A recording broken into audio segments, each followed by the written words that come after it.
Hello and welcome to the Big D and TC show. This week, Alabama played host to Tennessee. Very close game, Big D. Tennessee came in determined. They played Alabama as hard as they've been played all year. What did you see in this game? I was a little disappointed in Alabama this game. I anticipated that Alabama would come out all guns blazing and we would want to make up for ourselves last week in the passing game. Weren't very effective through the air. I was a little disappointed with Greg McElroy, but it's not all him. I put most of my blame on the offensive coordinator, Jim McElwain. I mean, seriously? You're going to throw the ball 3 times in a row when you have Mark Ingram, Trent Richardson, Roy Upchurch, and even Terry Grant. I mean, when you're coming out and you're throwing on first down, I mean, that takes you out of a down and puts you into a second and long situation when you have a quarterback who's not playing consistently, nor is he hitting his targets, nor are the receivers catching the balls that are decently thrown. So that alone puts your offense in a situation where, I mean, you can't be successful. You're right, Big D. And you hate to start blaming coordinators and coaches, but Well, it's true. I'm not paid to do it, but when you have those kind of backs in your backfield and you can't trust them from the 4-yard line on 2nd and 2 to punch it in the end zone, you got big problems. When you're a national championship football team doing what Alabama does and you can't trust your backs to get it in from 4 yards out, you can't be successful. And if Alabama is going to win a national championship, which all the fans are hoping for, we're going to have to figure out how to put the ball in the end zone. Lee Tiffin has been spectacular so far.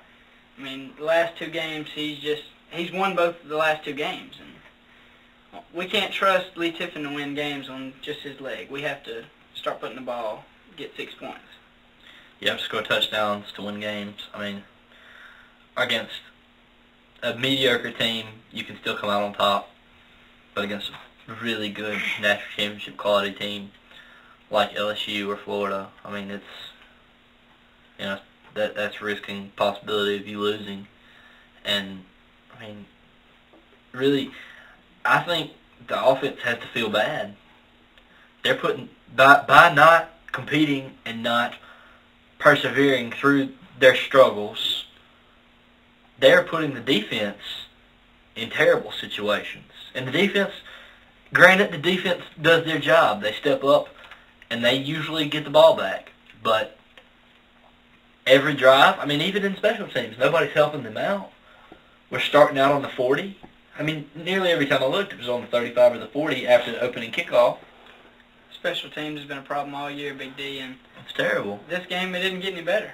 No. But, hey, we're not trying to put all the blame on Alabama. Let's give Tennessee some credit. They came in here, they played a great football game. That's true. They were prepared. They played hard. They outplayed Alabama. And they have a great defense. They have a great defensive coordinator in Monty Kiffin. You know, with the Tampa 2 defense, he invented it. He's the founder of it.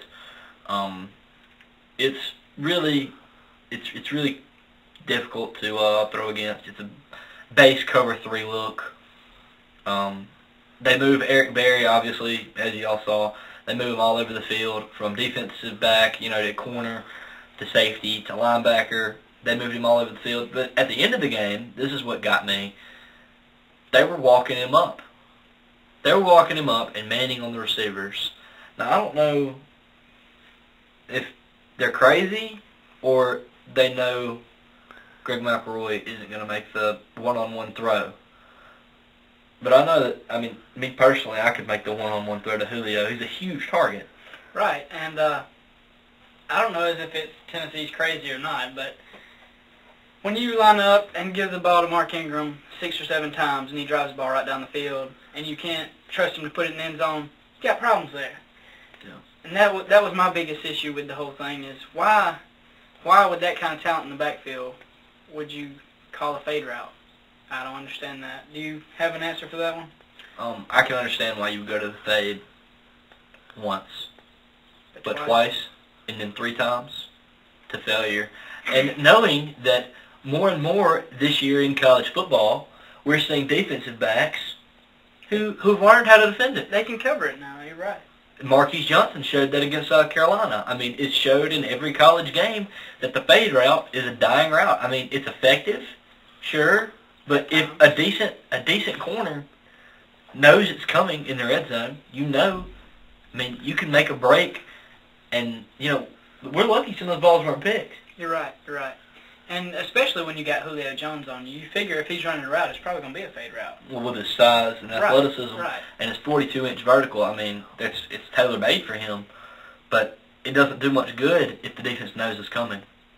They can sit on it or break on it, move the safeties around wherever they need to control them. So you're right. As a wide receiver, that's your biggest weapon is the element of surprise. You know what route you're running, the defender doesn't. But when you give the defender, you're at the 4-yard line, you know what route he's running. That makes it a whole lot easier to cover your guy. And makes it even, you know, it makes it easier on them when we get down. I mean, we're not scoring. We're not putting points on the board. We had 2 really, I thought, sure opportunities where we're going to put, you know, some touchdowns on the board, but we failed. And, you know, as we all hate to see, Mark Ingram has his first career fumble at University of Alabama. You know, he can only do so much, and at the time when he fumbled, I mean, he was fighting for extra yardage, and 3 guys on him. Yeah, so I mean, nothing on him there. You're right, Big D. It almost feels like a loss, but I mean, the big moment, Terrence Cody coming through with the blocks to save the game, that helps. Great game. I mean, Terrence, he came out and played the game of his life. It's such will to win. I mean, that's what makes this Alabama team so special. I think it really sets them apart from other teams in the country. It's a dire passion to win. And with a big moment like that, it's almost good for the team, you know, coming with that near-death experience, so to speak. Yeah. Maybe it'll help the team, you know, realize we're just a moment away from losing this perfect season that we all want so badly. You know? Top-ranked teams, you know, being number 1, being number 2, being one of the few undefeateds in the country, it's nice. You know, we're very glad, but it's easier to get there than it is to stay there. You're right. Because everybody you play is going to bring their best game. Nobody's going to slouch against you. Nobody's going to have a bad week of preparation for you.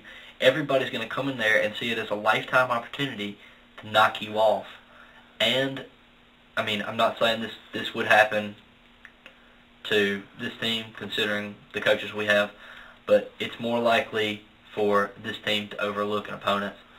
And, you know, I pray that doesn't happen, but I've seen it happen to other teams, and I think that happened to Florida a little bit last week. So, well, we've seen that Florida and Alabama both struggling right now, the 2 top teams in the country, and people are starting to question, is the SEC overrated? I don't think it is. I think it's just these teams. No. SEC schedule is a grind, and you go through that grind, it gets difficult to maintain that intensity every single week. And I personally don't think it's the intensity factor at all, and I think it's quite the opposite to say that the SEC is overrated. I think it's underrated. I think the worst team could scrap with the best team out of the Big 12. I say you put Texas against Mississippi State or South Carolina, see what happens. No doubt that, you know, they have these flashy offenses, but who hits like the SEC? Who plays defense like the SEC? I mean, you just don't see it across the board, and I think it shows that it is the toughest conference. And by far, I think this takes a toll. This is a bold statement. I think it's the most physical conference. It's the most wearing on your backs. It's the most wearing on your offensive line. Because even if you look at pros that came out of the SEC, generally they're more banged up than, say, Adrian Peterson. I mean, you know, backs coming out. Big 12.